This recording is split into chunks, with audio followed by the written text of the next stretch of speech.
Bueno, antes de empezar a hablar, Walter, déjame hacer una breve introducción tuya, así estamos en Co- contexto de quién estamos hablando. Bueno, ahí se conectó nuestro entrevistado de hoy. Estamos hablando con el doctor deportólogo, traumatólogo Walter Quintero, médico de campeones, toda una vida dentro del boxeo y toda una vida dentro de Almirante Brown. Así que bueno, te doy la bienvenida en esta linda entrevista nocturna en Cerca del Ring. Buenas noches, Walter. ¿Qué tal? ¿Cómo te va? No, al contrario, agradecido yo. Trataremos de divertir un poco a la gente a través de alguna anécdota o información que podamos aportar. Así que nada, dispuesto a charlar un rato. Bueno, Walter, un día especial, el cumpleaños del Chino Maidana, su número 37. Así es, lo saludé hoy tempranito. Eh, la verdad que es uno de los boxeadores que aprecio mucho. Es un tipo querible. Muchas veces uno establece una relación médico-paciente y hasta ahí llega, porque por ahí, o porque uno no pega confianza, o porque uno no se sabe ganar la confianza del boxeador o del deportista. Pero en el caso de Marcos es un tipo humilde que, como digo siempre, con el cinturón o sin el cinturón, siempre ha sido la misma persona. Muchas veces uno ve que a veces el cinturón, además de llevarlo, valga la redundancia, en la cintura se le sube un poco a la cabeza, y este justamente no es el caso. ¿Y qué te atrapó del Chino? Porque tuviste varios campeones en tus manos. ¿Qué fue lo que más te llamó la atención del Chino? Y es una persona que acepta de buena manera las sugerencias médicas. Muchos boxeadores, cuando están en la última semana para dar el peso, se ponen ásperos. Lo que llamamos ásperos significa que por ahí están fastidiosos, están molestos. Es lógico, ¿no? Vienen padeciendo durante la última semana comer poco, entrenar mucho, perder líquido, tomar poca agua. Y bueno, obviamente el carácter incide dentro de ello. Pero este es un boxeador que como es prolijo para hacer las cosas, hemos tenido poco problema a la hora del pesaje, y su carácter es llevadero. Así que lo bueno es eso, justamente, que es un tipo que acepta de buena manera las sugerencias médicas. Justamente, mira, te voy a mostrar una imagen que te va a traer muchos recuerdos. Quiero que me la describas un segundo. Acá te voy a poner en contexto.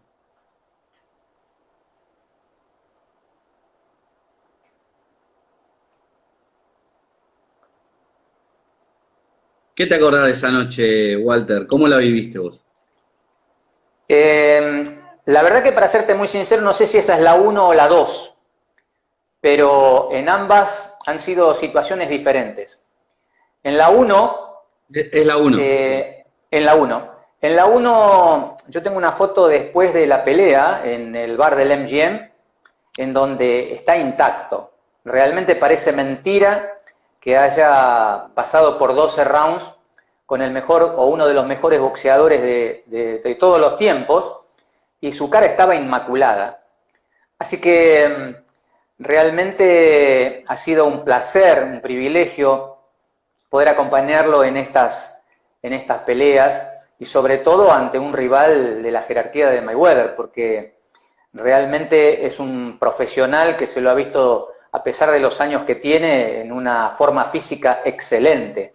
Y soportar a Marco con toda la polenta que tenía en esa primer pelea, que tiró todo lo habido y por haber, realmente ambos se brindaron para el espectáculo. Pero yo creo, no porque mi corazoncito esté con Marco, sino creo que el que más se brindó para el espectáculo fue Marco, precisamente, porque Mayweather lo único que intentó es no ser golpeado.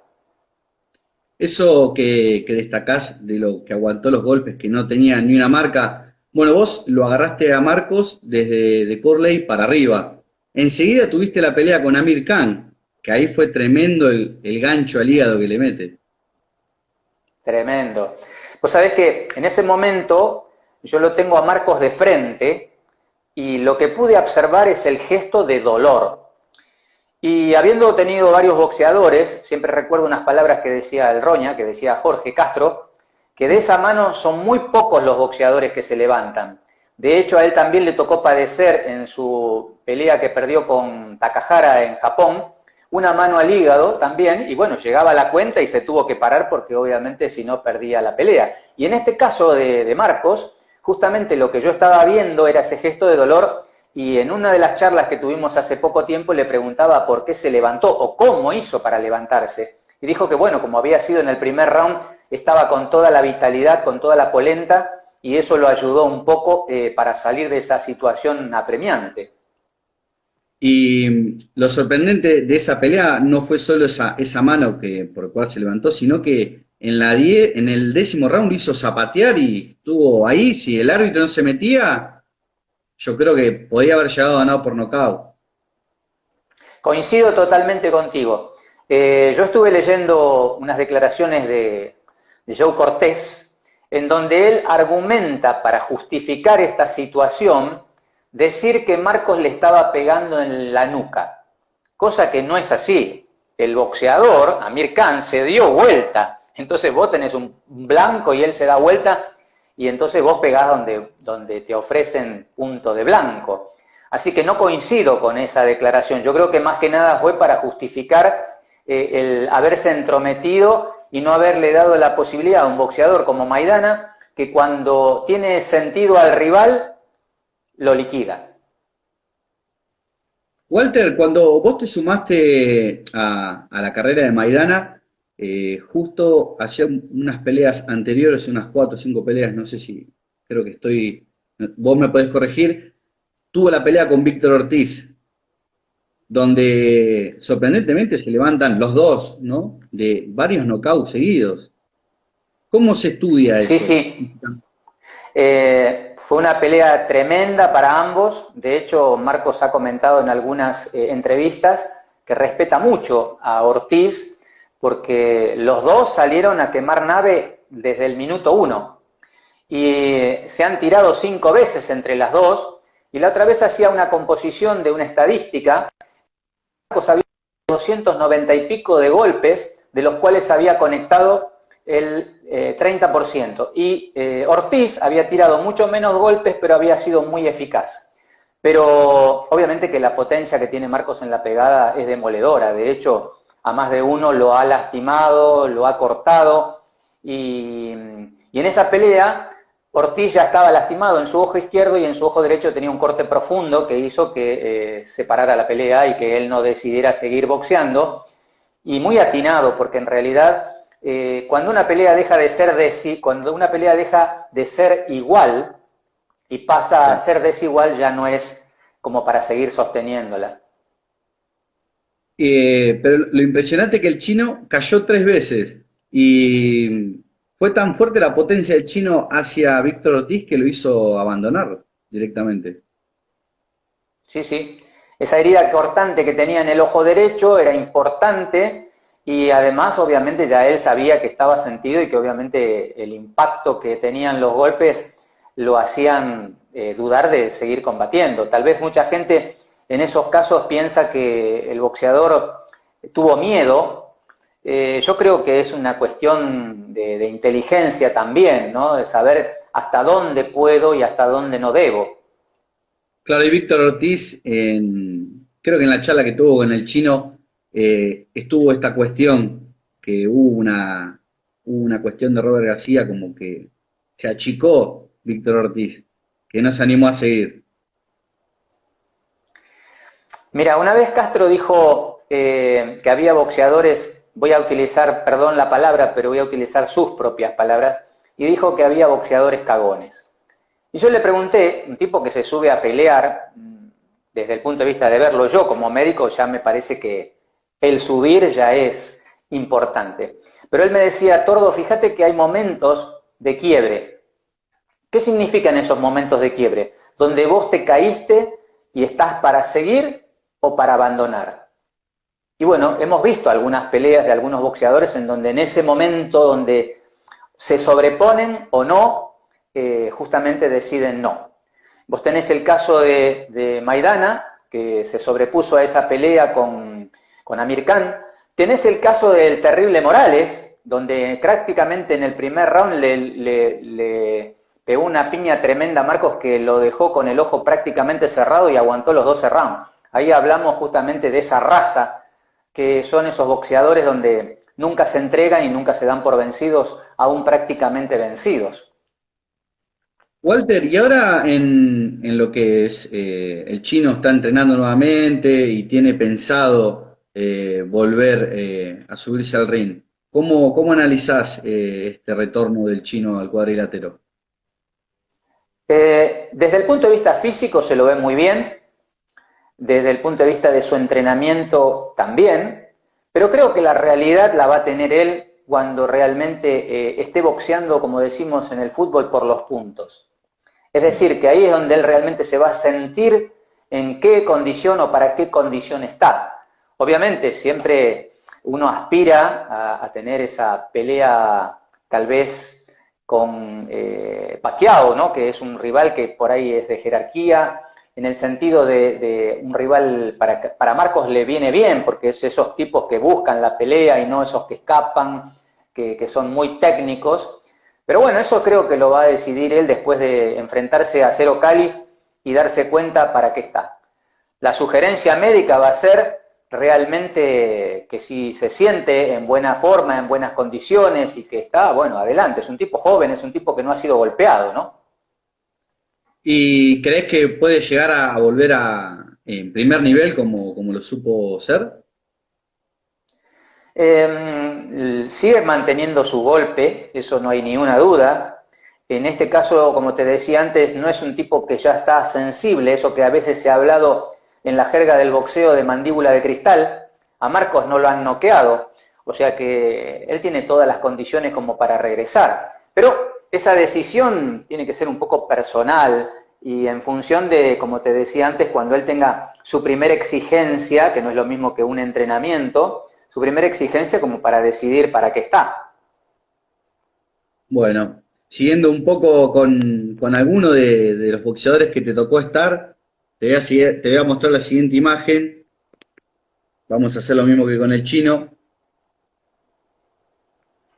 A ver si la podés llegar a captar bien. Es Cuellar, Jesús Cuellar. Ahí está. Sí, ahora se ve bien.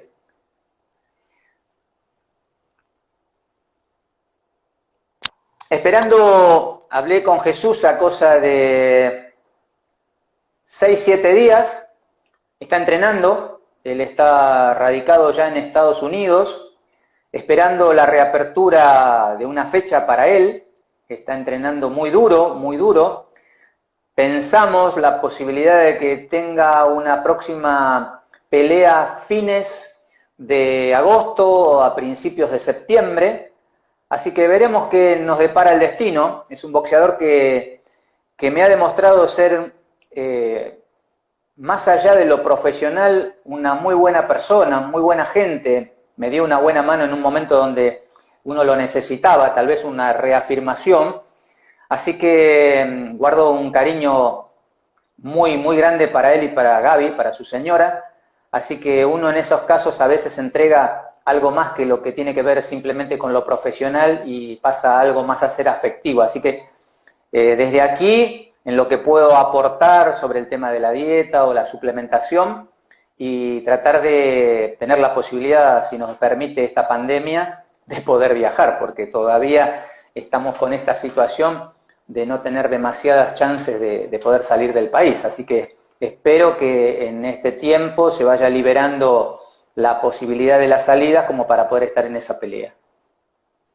¿Y cómo te está llevando ahora? Te saco un poquito de contexto de lo que venimos hablando. ¿Cómo te está llevando a vos en lo personal la cuarentena? Mira, por suerte bien. La verdad que en la familia no hay nadie que esté contagiado, mi hijo también es médico, él la tiene un poco peor porque él está haciendo la residencia de traumatología y hoy los hospitales están complejos. De hecho, ha tenido que hacer guardias de clínica médica, que hoy me parece una grosería. Un tipo que ya está recibido de médico, que ya se dedicó prácticamente a la traumatología, a tener que volver a hacer guardias de clínica. Pero bueno, la situación del país requiere que los médicos clínicos tengan que estar muy, muy abocados hacia este tipo de patologías y bueno, les piden la colaboración como para poder tener un poco más de atención en este ámbito, ya que la cuarentena ha disminuido un poco los accidentes de tránsito y aquellas situaciones que se atienden habitualmente en una guardia traumatológica. Llevándolo un poco al plano deportivo, ¿cómo crees que se va a retomar la actividad? Estoy en la comisión que armó el protocolo del fútbol, Sí. junto a otros colegas de diferentes equipos de fútbol, de diferentes categorías. Yo estoy en representación de la B, que es Almirante Brown, como decías vos al principio. Entre todos hemos establecido un protocolo que fundamentalmente apunta a tres cuestiones, y eso va para cualquiera de todas las actividades deportivas. Uno, tener que ver con los entrenamientos. Como todavía no tenemos un tratamiento específico en cuanto a una vacuna ya, sabemos que positivamente lo único que nos ha dado resultado es el lavado de manos, la higiene, la utilización del tapaboca, el distanciamiento social, que está bastante incorporado en la gente. Vos vas por la calle y ves a la puerta de una panadería o de algún súper, la gente tomando su distancia, guardando ese distanciamiento, y en lo deportivo va a tener que ser más o menos lo mismo. Tal vez en el boxeo tenemos la ventaja de no tener tantos integrantes participando de la actividad como en un equipo de fútbol, que son 30 más el cuerpo técnico, más el cuerpo médico, más la utilería. Entonces, en ese sentido estamos bien. Lo que sigue a esta situación es el tema de los testeos. Claro. Fundamental, en el fútbol se van a hacer 5 testeos en el mes, empezando las primeras 72 horas antes de arrancar con el entrenamiento. Y en el boxeo pasa lo mismo, en Estados Unidos, que ya están habiendo veladas, se los testea como para de alguna manera, si bien todos sabemos que hay casos asintomáticos, por lo menos tener un poco más de seguridad en cuanto a que estos pacientes son negativos y que no dan la posibilidad, más que a través de ese caso sintomático, la posibilidad del contagio. Y por último, en el caso de los jugadores de fútbol, el tema del traslado, que es muy importante porque diferentes categorías hacen que, en primera, por ahí tus jugadores vayan a un entrenamiento con una terrible nave. En Sí. cambio, nosotros tenemos por ahí jugadores que tienen que usar el transporte público, que hoy es un medio de contagio bastante importante, y de esa manera habrá que trasladarlos puerta a puerta como para evitar justamente ese contagio. Por lo por lo que tenía entendido, el protocolo se le hizo llegar a Ginés González García y poner en el fútbol, en la D, se rumoreaba que es muy posible que la actividad a los entrenamientos en agosto. ¿Qué tan cierto estamos o qué tan cerca estamos de eso? Después del anuncio de hace un rato del presidente Alberto Fernández y el gobernador de la provincia de Buenos Aires, Axel Kicillof, y el jefe de gobierno, Rodríguez Larreta, de que se hace una cuarentena un poco más escalonada ahora. El tema es que las posibilidades de las diferentes categorías son muy dispares. Imagínate un detalle. En el caso de fútbol, que vos tenés, como decíamos antes, 30 participantes. Y el protocolo te dice que no podés tener más de 6 entrenando.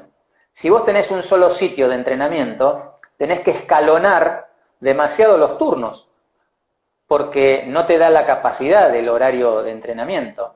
En cambio, en el caso nuestro, que tenemos 3, 4 canchas, podríamos de alguna manera estar entrenando todos en simultáneo, pero el profe, que generalmente suele ser uno o un ayudante, se van a tener que, digamos, distanciar suficiente para no ser ellos los vectores de contagio entre cada una de estos grupos.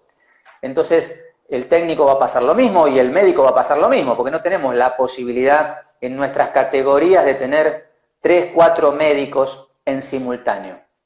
Entonces vamos a tener que ingeniarnos como para poder estar presente en los entrenamientos. Veremos quién después se va a hacer cargo de tomar la muestra para esos testeos de los que hacíamos mención, pero va a haber que agudizar el ingenio como para poder asistir a todas estas variables que por ahí en otros equipos son mucho más fáciles de solucionar. Bueno, siguiendo un poco, después de esta aclaración, más técnica y más concisa de una persona más preparada que nosotros. Walter, ¿cómo nace tu relación con el deporte una vez recibido ya de traumatólogo? Mira, fue un poco de casualidad. Yo estaba en quinto año de medicina y un día fui a ver un club de barrio cerca de donde yo vivo en San Martín, y me puse a hablar con una persona así nomás, y entonces me preguntó, ¿y vos, pibe, qué haces? Y yo le dije, yo estoy estudiando medicina, y me dice, ¿y no te interesa venir a ser de médico en las divisiones inferiores? Digo, sí, pero digo, déjame cursar traumatología, porque nosotros tenemos, después de cuarto año, las pequeñas especialidades, y entonces le dije, déjame cursar traumatología y después vengo. Y así fue. Cuando terminé de cursar traumatología me presenté, así que empecé a oficiar de médico todavía sin estar recibido. Y de a poquito, bueno, fueron apareciendo los diferentes clubes. Ya cuando estuve recibido empecé en Defensores de Belgrano y ahí también tuve suerte porque empecé en las divisiones infantiles y al mes o 2 meses el médico de la primera división se fue a Platense. Y el presidente del club me dijo, doctor, yo tenía 27 años, me dice, doctor, ¿se anima a manejar el plantel profesional? Digo, sí, cómo no. Es más, tenía jugadores que hoy son recontra técnicos, estaba Caruso Lombardi, estaba Villeri, hoy técnicos ya de jerarquía, estaba Chaparro, Nigretti, también técnico, así que mirá que nenes, ¿no? Que el Chulo Riboira, que falleció, así que empecé ahí en Defensores de Belgrano con muy poca edad a manejar esos jugadores profesionales que algunos tenían inclusive hasta más años que yo, y ahí empezó la historia. ¿Y cómo siguió tu paso luego después de Defensores? Y en Defensores, cuando estábamos, en ese año estábamos en la C, decidió concentrar en el Hotel Cosmos.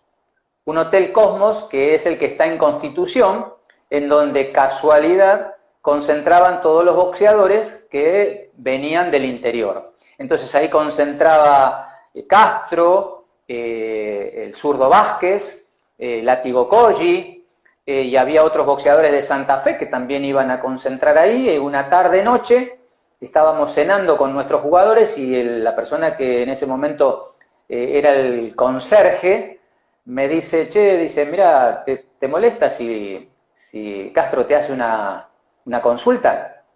Le digo, no, para nada.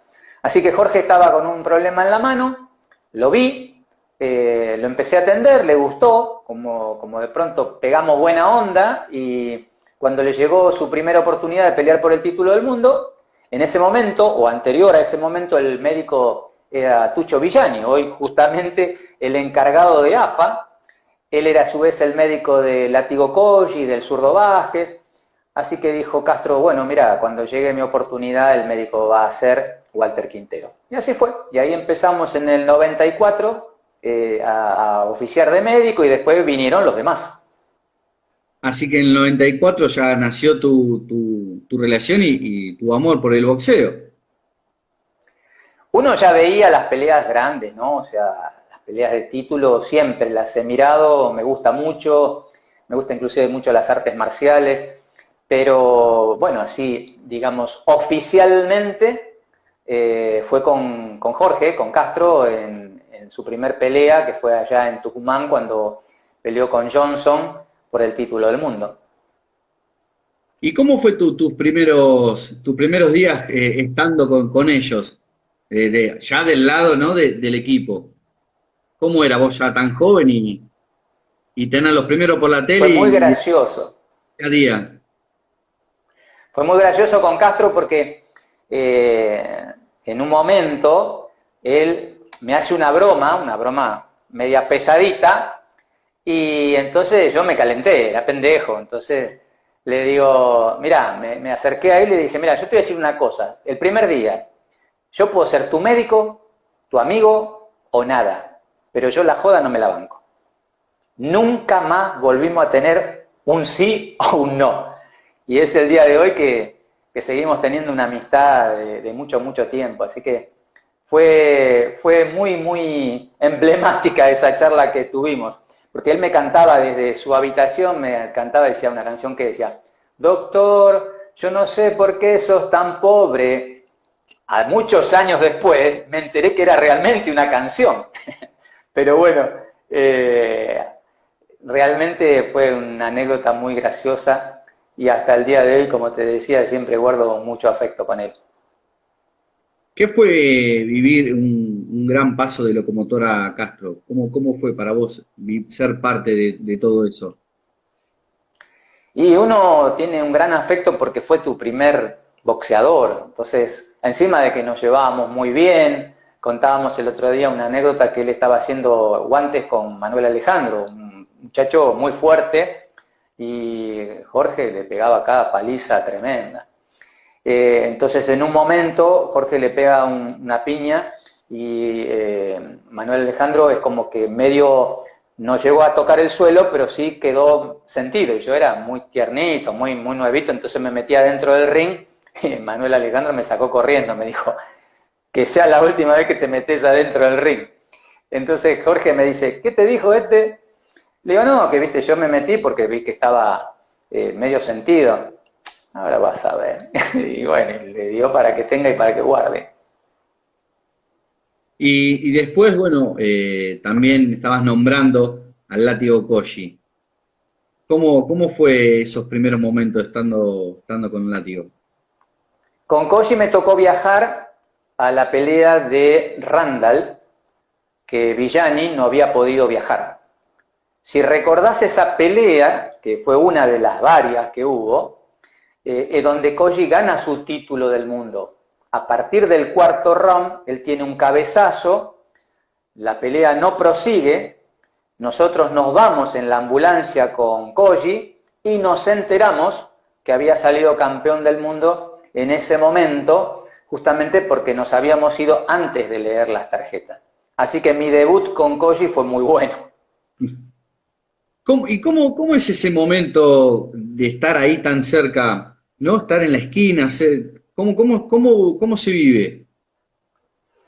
Se vive con tensión, por lo menos yo lo vivo con tensión porque uno después de tanto tiempo, como te decía al principio, logra establecer un vínculo que es más allá de lo médico. Entonces vos querés que al tipo le vaya bien, porque vos lo viste laburar, lo viste padecer, viste todo lo que sufrió y todo lo que puede ir detrás de ese triunfo o de esa derrota. Así que yo por lo menos lo vivo con tensión hasta que uno se relaja después del resultado, ¿no? Sobre todo si es una pelea de toma y traiga, es decir, una pelea que realmente los dos están en situaciones de ir ganando por momentos, de ir perdiendo en otros momentos, de dar o de recibir. Entonces uno se compenetra mucho con la situación. Doc, disculpe, ¿no? Lo voy a tutear un Sí, más poco. vale. ¿Cómo es la relación con, no solamente no con el boxeador, sino con todo el equipo a la hora de tener que decidir un plan de pelea, una preparación? ¿Cómo fue en su caso, en todos los equipos que ha formado, la relación? Mira, como toda relación humana, siempre a veces es excelente, medianamente, buena o mala. Es decir, depende mucho del profe con el cual vos tengas que trabajar. Lo importante es tratar de no querer ocupar el rol que a uno no le corresponde. Es decir, sos médico, bueno, entonces no tenés que opinar de técnica, de si entrena bien, o si de pronto podés opinarlo, pero hacerlo fuera del ámbito del boxeador. Es decir, hacerlo con la persona que corresponde. Siempre la idea es que podamos establecer un vínculo en el círculo con el boxeador dentro, pero que al boxeador le llegue un solo mensaje. Porque si yo le digo, no, mira, no entrenes porque estás con una molestia, y el profe le dice, no, pero vos tenés que entrenar, y el técnico también dice, tiene que entrenar porque si no va a llegar en una forma que no es la apropiada, el boxeador se confunde o el deportista se confunde. Y lo que tenemos que darle al deportista es un mensaje claro. Nosotros por afuera podemos estar de acuerdo, podemos estar en desacuerdo, podemos hablarlo bien, hablarlo mal, pero siempre al boxeador le tiene que llegar un solo mensaje como para que sepa que el grupo está unido y que no le queden dudas, porque él es boxeador. Él no sabe de medicina, no sabe de preparación física, o lo puede saber en función de su experiencia de haberlo hecho durante mucho tiempo, pero para eso hay una persona idónea en cada uno de los rubros que es justamente el que tiene que definir. Walter, y eso en especial que estás nombrando del boxeo. En la preparación física, que estás de los dos lados, te ha tocado estar en el fútbol, estás en el boxeo. ¿Cómo es la preparación del boxeador?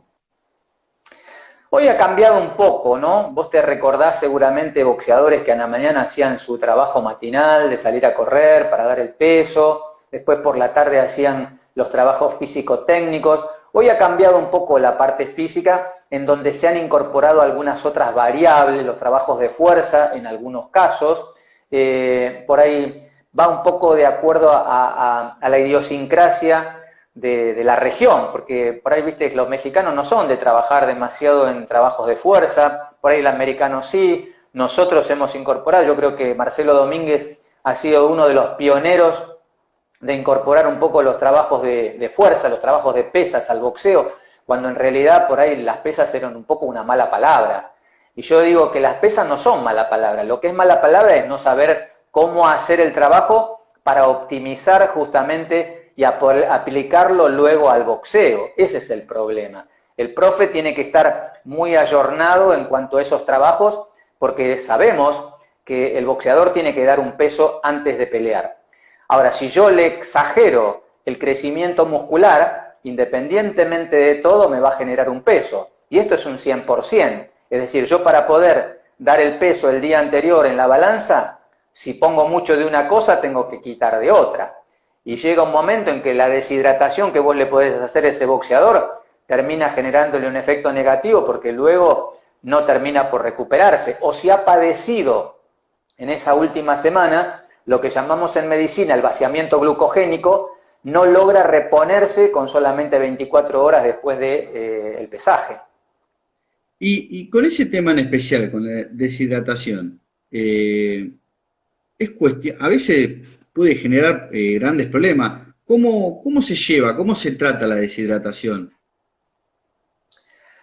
Lo que tenemos que tratar es que el boxeador llegue a esa última semana con el menor padecimiento posible. Muchas veces, cuando uno por ahí no viene con una buena planificación, ocurre que el boxeador deja todo para último momento. Y entonces en esa última semana tiene que padecer de hambre, padecer de sed, entrenamientos rigurosos, deshidratarse en una manera exagerada. Ahora, la pérdida de líquido, si uno al día siguiente lo puede recuperar. El problema es cuando vos padeciste para justamente dar el peso y, como decía antes, tuviste que estar en la última semana sin comer nada o comiendo extremadamente poco. Ahí el organismo te pasa facturas. Ahora, generalmente con el tema de la deshidratación, salvo que sea una deshidratación extrema, no es problema. Y haciéndolo, comparándolo, ¿no? O haciendo un paralelismo con otros deportes, el fútbol y el boxeo, ¿en qué se pueden, qué similitudes puede existir entre los dos deportes? En la En el preparación física. trabajo físico, en el trabajo físico hay grandes diferencias porque en líneas generales el boxeador trabaja de la cintura para arriba y el jugador de fútbol de la cintura para abajo. Vos vas a encontrar jugadores de fútbol con una masa muscular en cuádriceps tremenda y vos vas a ver boxeadores que todo lo contrario, en miembros inferiores, salvo que haya tenido un pasado futbolístico, como puede haber sido, por ejemplo, el caso de Brian, que es un muchacho que ha hecho fútbol antes de hacer boxeo, o que lo ha hecho en forma simultánea, el trabajo de miembros inferiores ha generado un desarrollo o una hipertrofia importante. Vos ves las piernitas de Castro, son chiquititas. Ves las piernitas de otros boxeadores y la ves chiquitita. Y, por ejemplo, lo ves a Marcelo Domínguez de la cintura para arriba y es un ropero. O sea, es un boxeador con una talla muy significativa de la cintura para arriba. Así que en primera instancia los trabajos van a ser diferentes porque apuntan a un trabajo general, pero específico en función del área de trabajo que justamente tienen que desarrollar. Walter, de todos los campeones que tuviste, ¿cuál fue el que más te hizo renegar? Oh, Rodrigo Barrios. ¿Cómo, Rodrigo cómo, Barrios, sí. relación con Rodrigo? Mira, hablamos hace poquito, la verdad que muy buena. Nosotros tuvimos dos etapas. La primera etapa, en donde él fue campeón del mundo, a lo cual yo me incorporé, y después tuve una discrepancia con Arano, y finalmente dejamos de trabajar juntos hasta que él otra vez me llamó por teléfono y me dijo que quería volver a trabajar conmigo porque se había sentido muy cómodo. Así que el otro día estábamos charlando y él me decía que estaba muy, muy conforme con cómo lo habíamos tratado, pero yo a veces notaba que por ahí, como él era hincha de Tigre, viste, ahí me presentaba siempre en la conferencia de prensa y la gente me miraba con cara rara porque yo estaba trabajando en Almirante y la verdad que Tigre y Almirante nunca se llevaron bien. Pero al ¿Y margen de eso, qué anécdota tenés con Rodrigo? ¿Alguna, la más sobresaliente? La que y más Rodrigo nos levantaba a las 5 de la mañana, escuchá esta.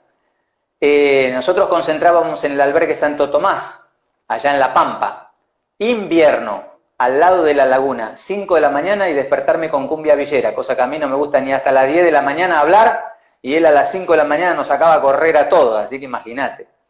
Después volvía, tomaba el desayuno, volvíamos a dormir, hasta el mediodía que hacía la sesión de físico-técnico específico, y a la tercer turno hacía musculación. Rodrigo era un tipo que entrenaba muy duro también, muy, muy, muy duro. Muy aplicado al laburo, muy obsesivo con ese tema del trabajo.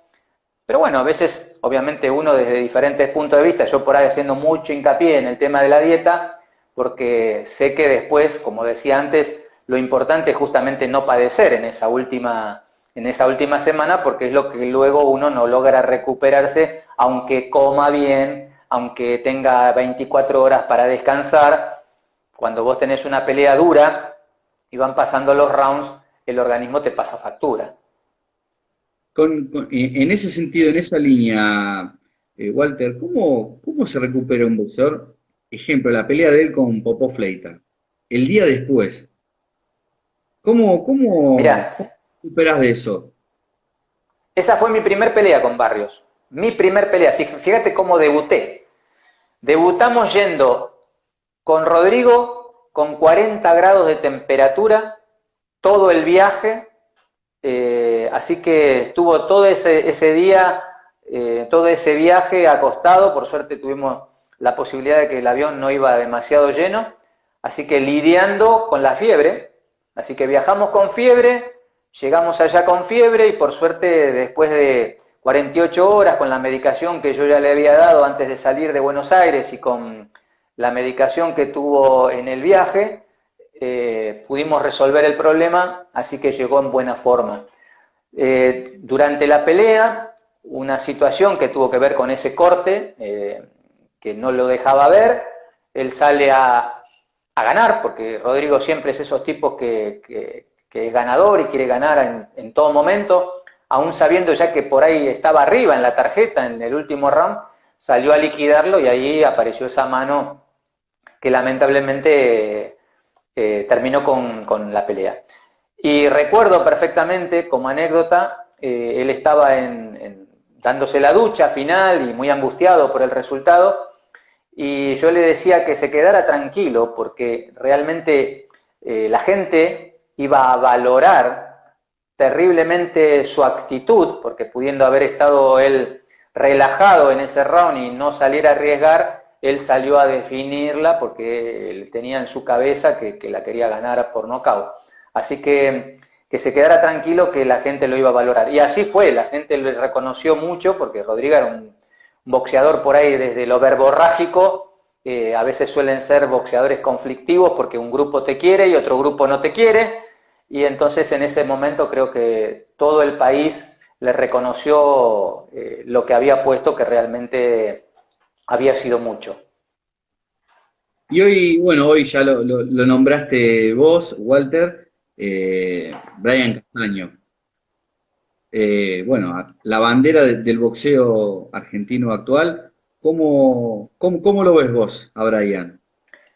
Lo veo muy bien, Brian ganó su título del mundo en Argentina contra el puertorriqueño, después hicimos la primera defensa en Evian y la segunda también en París. Creo que es un boxeador que tiene mucho talento, que la gran diferencia él la hace con la cantidad de golpes que tira con respecto a muchos otros y la velocidad. Entonces eso es muy difícil de tener todo junto en un boxeador. Siempre está muy bien físicamente, siempre está impecable, llega en óptima condición al pesaje, así que esperando que le salga alguna oportunidad de tener una pelea, digamos, ahora, en breve. Esto de la pandemia ha frenado un poco todo el boxeo y estimo que seguramente en cualquier momento va a estar por pelear una vez que se libere un poquito esta situación. ¿Cómo viviste vos la pelea en Francia que, si no fuera por la televisión, dibujaban los números? Sin duda, tal cual. Estábamos prestando atención al desarrollo, pero en un momento estaban tardando demasiado.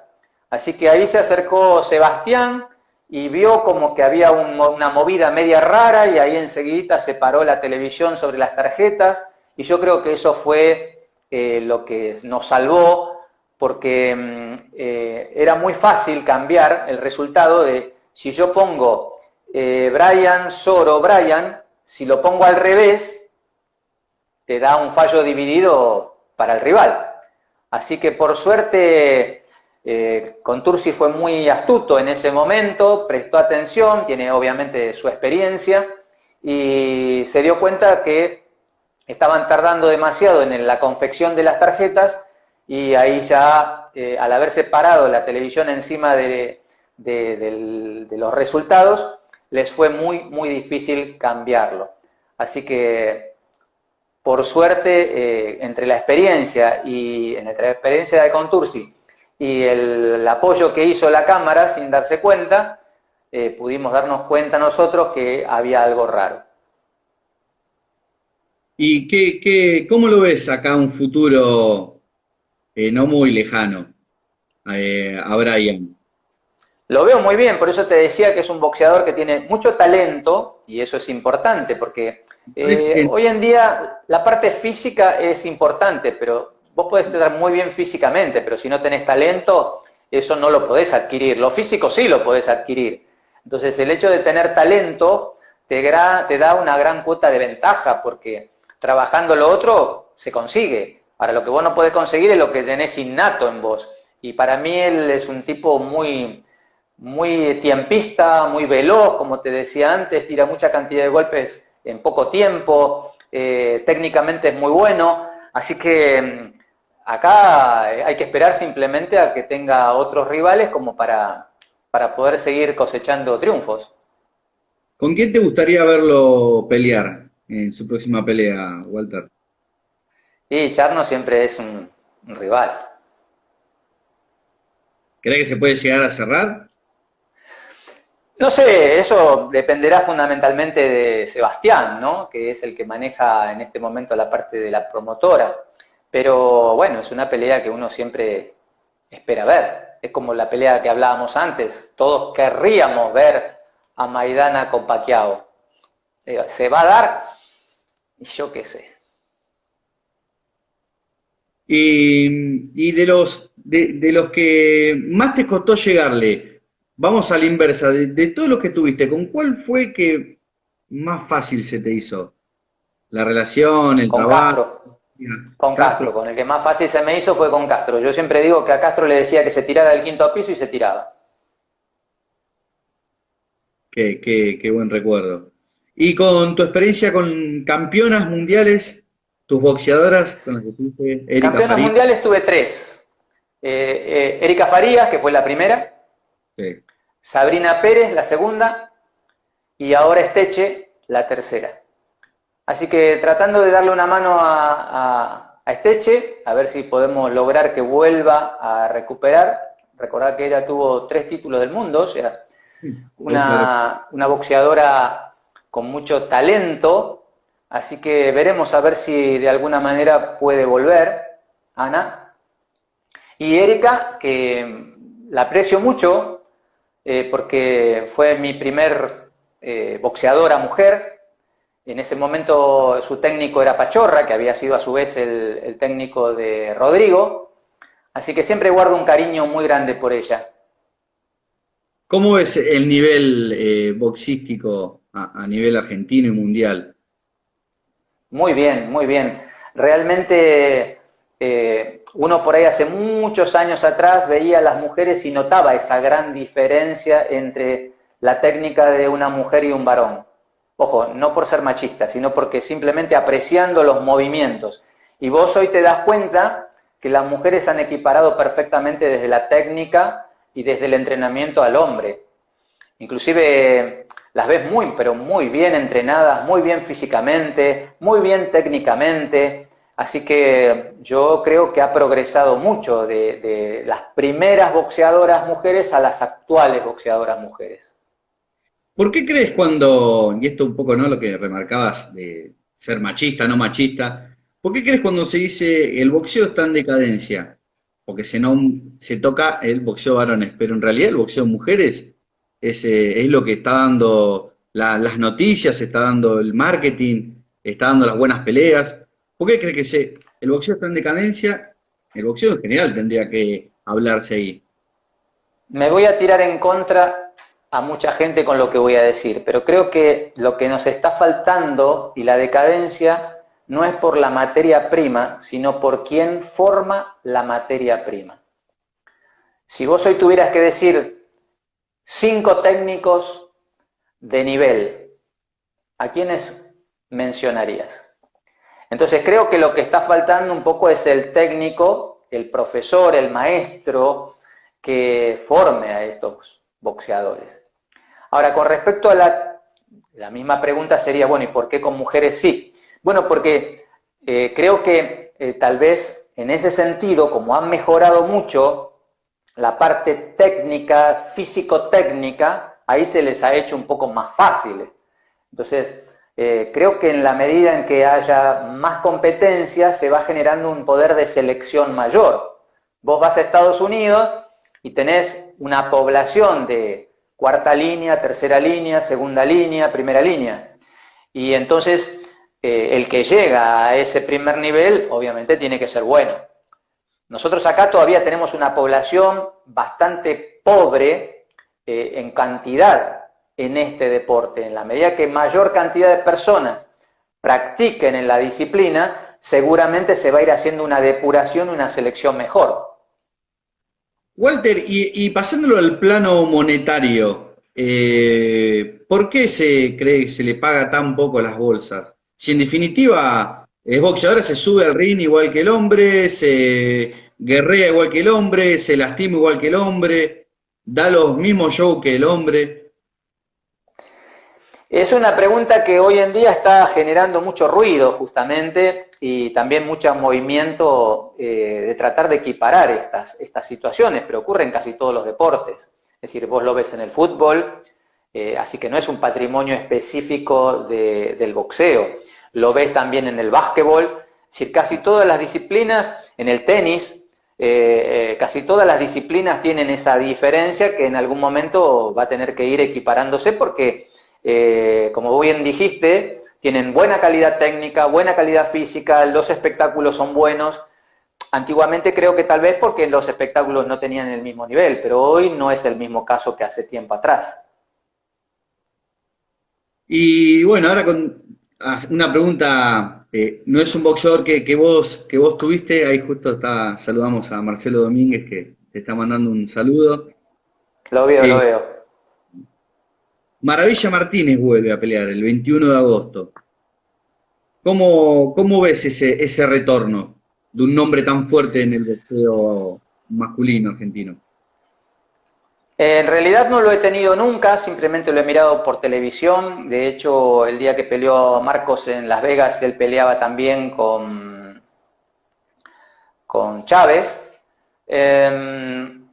No te podría dar una explicación que realmente fuera sincera, porque no lo he tenido como para poder saber cuáles son sus pros y sus contras más que lo que uno ve por la televisión. Ahora, también es llamativo que por ahí las últimas 3 peleas ha tenido caídas. Eso es también un tema de lo que yo te hablaba cuando lo hice, para que se vea que no es algo que lo quiero descalificar, sino lo que quiero decir es que en el caso de Maidana, que él se va a probar cuando realmente haga algo en serio y no solamente la parte física, porque siempre se lo ha visto excelentemente bien físicamente a Maravilla. Así que eso es el único punto a tener en cuenta. Justamente, ¿no? Las últimas 3 peleas que vos nombrás, él ya venía quejándose con las rodillas y las manos. Después, bueno, la pelea de Cotto que se termina retirando. ¿Y qué? ¿Se puede recuperar un boxeador pasando tantos años? ¿Puede ser que no tenga más esas dolencias que ya se han desaparecido del cuerpo? ¿Es posible?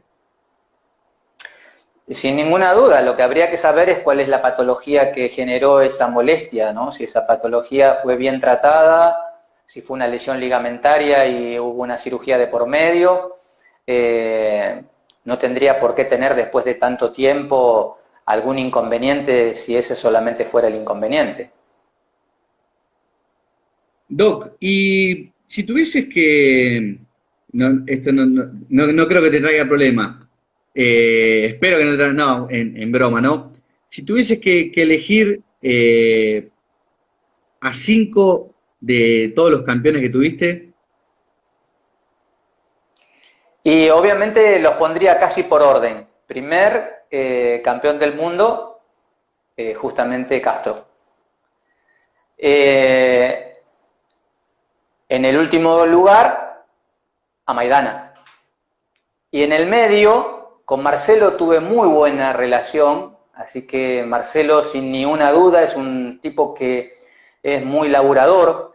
Todo lo que ganó se lo merece porque yo lo he visto mucho entrenar a Marcelo, más problemático todavía cuando teníamos la categoría crucero con valores de peso anteriores a los que tienen hoy en día. Si hubiera sido hoy en esta época, Marcelo seguiría siendo campeón del mundo, no tengo ninguna duda. Nos costaba mucho el final de esa bajada de peso. Así que ya ahí tenés 3. Cuellar sería el cuarto y obviamente que Brian Castaño el quinto. todos nombres pesados dentro del boxeo. ¿Sos consciente de eso? ¿De haber estado con todos estos monstruos que me acaba de nombrar? La verdad es que, te lo digo muy desde el fondo, es como que lo viví siempre con tanta naturalidad, porque fueron apareciendo uno por vez, primero Castro, Colli, Salazar, Domínguez, Barrios, Sultán Ibragimov, que fue campeón del mundo peso pesado ruso, las mujeres, o sea, no hubo tiempo para pensar y ponerme a analizar si realmente era algo importante. Sé que muchos habrían querido estar en mi situación, inclusive hasta en forma gratuita, porque no olvidemos que cuando de pronto me toca agarrar como médico al Almirante Brown, cuando le preguntaron quién es el médico de fulano y mengano, bueno, debe saber. No me preguntaron si tenía el título, qué nota me había sacado en la facultad, simplemente dijeron, bueno, es el médico de fulano, así que más o menos debe algo saber. Así que yo creo que es algo que no lo viví como si fuera un peso, al contrario, me sentí muy cómodo siempre en esa situación. Y, Doc, y el deporte en general, esto es una pregunta, ¿cómo lo ve el deporte argentino? Mira, tengo también dentro de los pacientes, en el 2018 fueron los Juegos Olímpicos, tengo 3 nadadores que estuvieron participando de los Juegos Olímpicos y ahora hay algunos que están programados para el 2021, así que natación, ahí me dice Marcelo que con esa que chapa. Sí, obviamente que sí, obviamente que sí. Aparte, como te digo siempre, Marce, tenemos una muy buena relación, su mujer es médica también, así que Nancy es oftalmóloga, muy buena oftalmóloga, así que un abrazo. Te decía que dentro del rubro también tenemos el tema de la natación. Hay deportes que son muy sacrificados, y natación es uno de ellos. Yo tengo chicos que se levantan a las 5 de la mañana para hacer su primer turno, después ir al colegio, volver, tener que entrenar en el segundo turno y encima sin cobrar una moneda. En otros deportes por lo menos tienen la ventaja que si son buenos pueden vivir del deporte. En el fútbol, en el boxeo, en el básquetbol, en el tenis, pero la natación por ahora aquí en Argentina es muy, muy ad honorem. Bueno, Walter, nada, ya tenemos, me quedan poquitos minutitos, nada, por decirte 3 minutitos, ya se nos corta la transmisión porque Instagram te deja solamente casi Sí. una hora de vivo. Así que, no, bueno, agradecerte en nombre de todo el equipo de Cerca Ring y Boxeadoras Argentinas por este grato momento, esta linda charla que acabamos de tener. Al contrario, agradecido hasta cualquier momento y bueno, un saludo para todas las personas que se han bancado esta hora escuchándome. No, no, la verdad que fue muy placentero y nada, de paso también saludar a todos los que se conectaron y siguieron en esta transmisión, así que bueno, Doc, lo despido y bueno, hasta la próxima, esperemos que la próxima sean ya con peleas confirmadas y vos adentro de... Mira, y Walter también, saludando a Walter Matisse. Lo estoy viendo. Walter Matisse, sí, perfecto. Un saludo grande para Walter, que bueno, también fue uno de los primeros boxeadores. Punto también, o bueno, Omar Narváez, ¿lo tuvo a Lucas también? ¿Llegó a tenerlo a Lucas? Sí, sí, a Lucas lo tuve en la época que justamente lo teníamos Arano como promotor. Estaba Lucas y estaba también Walter. Qué lindo equipito de esa época, ¿no? Uf, me iba hasta ¿Cómo? Junín ya para el entrenamiento. Mirá, un minuto y medio. ¿Cómo eran esas concentraciones con el Terrible, con Lucas, con la Hiena? Y eran divertidas porque, viste, imagínate con ellos no te podés distraer porque si no enseguida te pasaban por arriba. Así que tenías que estar muy atento. Así que bueno, Doc. Bueno, muchas gracias. Al contrario, un abrazo para todos. Te mando un saludo.